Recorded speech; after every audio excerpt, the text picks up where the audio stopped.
Hi friends, today let's solve EDC questions of 2018 AP ESET question paper. So this is the first question.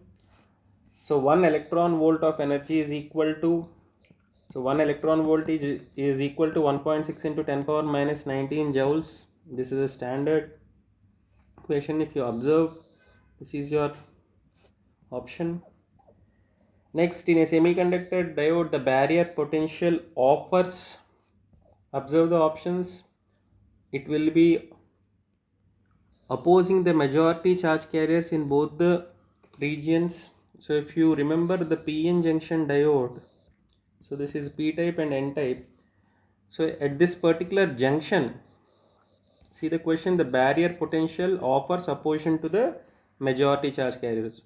So electrons from P side and holes from the N side are the majority charge carriers, and exactly at the barrier potential, electrons will be moving from N side to N type material to fill the vacant holes.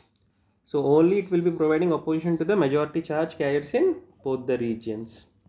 Next, what is Hall effect used for? So Hall effect is used to measure carrier concentration. So what exactly is Hall effect? Hall effect is when you place a current carrying semiconductor in a magnetic field, then an electric field will be produced perpendicular to both the current and the, so I'll show you the diagrammatic representation for it. So this is a semiconductor carrying current.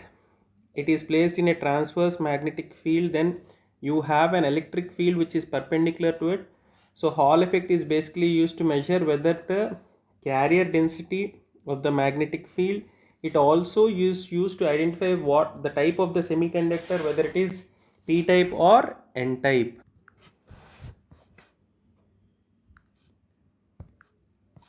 So next,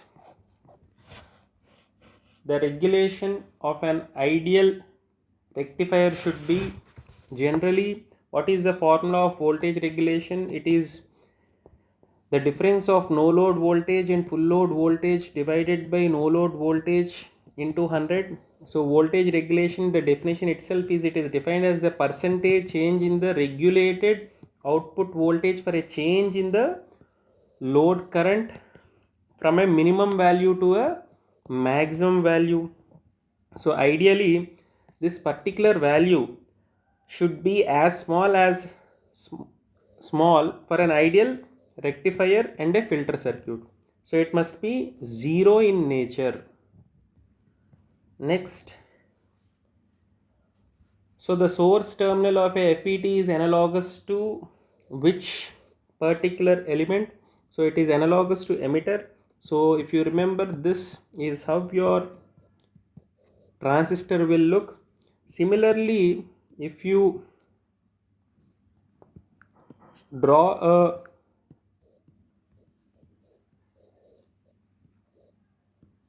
FET, this is how its symbol will look. So observe, this two terminals, source and emitter, are analogous or similar in nature. Next, the base in a BJT is generally thin in nature to reduce the recombination of charge carriers. Remember this, it must be thin.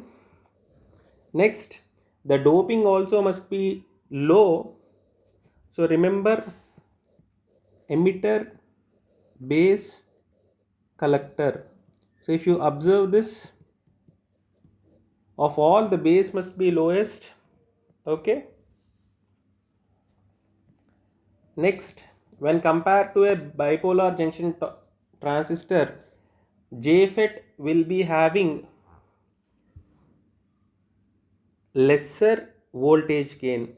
So if you remember, BJT is basically a current control device, and therefore they require biasing current to base terminal for operation.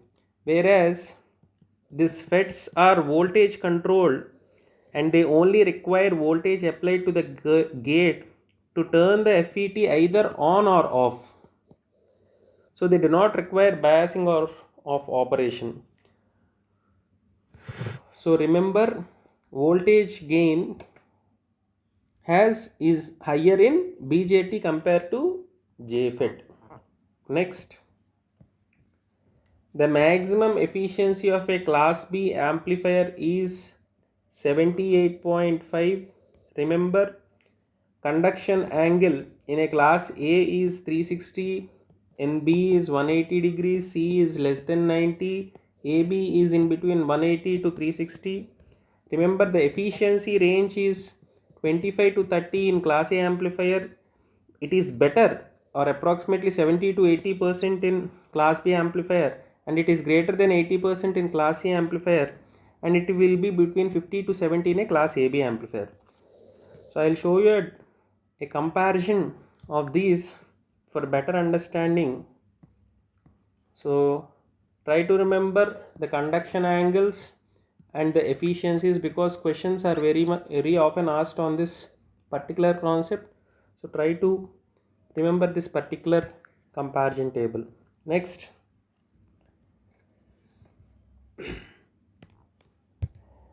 which of the following is called emitter follower? The same question is asked in the earlier year also. So common collector amplifier is also known as emitter follower, as it is one of the three basic bipolar transistor topologies, which is also used as voltage buffer. So common collector has a very less voltage gain. Sir, how can I identify a common collector circuit? Remember, always the collector resistance is 0 in a common collector configuration. So standard questions asked on this topic are, what is its application and what is it called? Next, voltage shunt feedback. So this is a standard question which they are asking. So in voltage shunt feedback,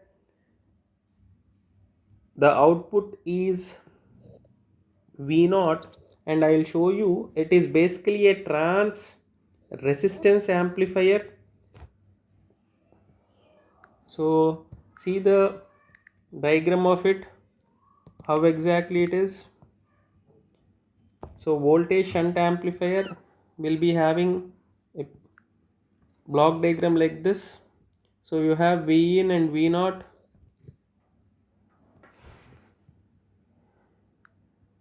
Next, so what exactly is negative feedback? Negative feedback is simply called degenerative feedback, in which the feedback signal is out of phase with respect to the input signal. This is why it is called negative feedback, and a portion of the output of an amplifier is inverted and then connected back to the amplifier. So it is also called degenerative feedback. So the output of a CE amplifier is generally, if you observe, there is a phase shift of 180 degrees. I will show you how. So if you have a waveform like this, you will be getting an output waveform like this in case of a CE amplifier. So we will see the circuit diagram for it. So see this.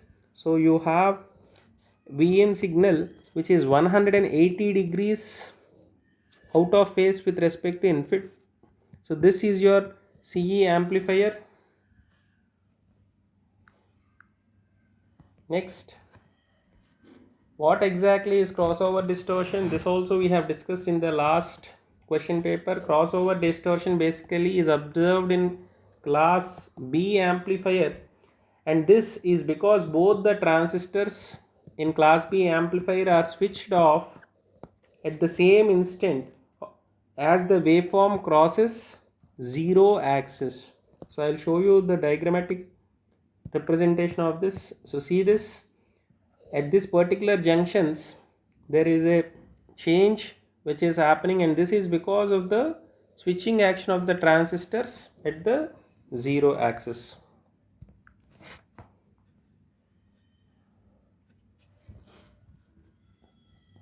So what is the condition of Barkhausen? Barkhausen criterion states that the feedback must be positive in nature and the loop gain A beta must be equal to 1. So this is your answer. Next, which of the following circuits will work like an oscillator? So oscillator is something which generates a AC signal, or it will be having a particular frequency. So a stable multi-vibrator is generally a circuit which is not stable in nature, and it functions as a relaxation oscillator. So if you remember, the output of a stable multi-vibrator will be something like a square wave. Therefore I can consider this working similar to a oscillator. Remember, it can be flipped from one state to other state by external triggering pulse. So with this we complete all the questions in 2018 question paper.